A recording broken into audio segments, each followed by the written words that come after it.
नमस्कार, मी जय राऊत. बुलेटिनमध्ये आपलं स्वागत. जिल्हाधिकाऱ्यांना दिव्यांग करणार मतदान कार्ड परत. 4 महिने दिव्यांगांचे मानधन दिले जात नाही. 25 जानेवारी रोजी राष्ट्रीय मतदार दिनी परत करणार कार्ड. नांदेड. दिव्यांगांनी आतापर्यंतच्या निवडणुकीत भरभरून मतदानाचा हक्क बजावलाय. मात्र असे असतानाही दिव्यांगांच्या प्रश्नावर कोणीच बोलायला तयार नाही. त्यांच्या मागण्यांकडे वारंवार दुर्लक्ष होत असल्याने 25 जानेवारी रोजी राष्ट्रीय मतदार दिनी दिव्यांग जिल्हा निवडणूक निर्णय अधिकारी तथा जिल्हाधिकारी अभिजित राऊत यांना मतदान कार्ड परत करणार आहे. स्थानिक स्वराज्य संस्था आणि नागरी स्वराज्य संस्थांकडील राखीव 5% निधीचे दिव्यांगांना वेळेवर वाटप होत नाही. यासाठी लोकशाही मार्गाने निवेदन, आंदोलने, मोर्चे, उपोषणे करावी लागतात.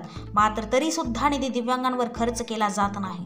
4 महिने दिव्यांग निराधारांचे मानधन दिले जात नाही. याशिवाय निवडून दिलेले आमदार, खासदारही त्यांच्याकडील दिव्यांगांचा राखीव शासन निर्णयित निधी खर्च करत नसल्याने आजवर भरभरून मतदान करण्याचा फायदा काय, असा प्रश्न दिव्यांग समितीने उपस्थित केला आहे.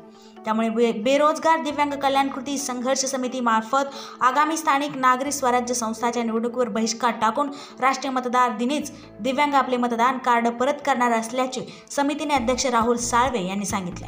ग्रामप्रभा 24 न्यूजसाठी नांदेड प्रतिनिधी. आजच आमच्या YouTube चॅनलला सबस्क्राईब करा व बेल आयकॉन दाबायला विसरू नका.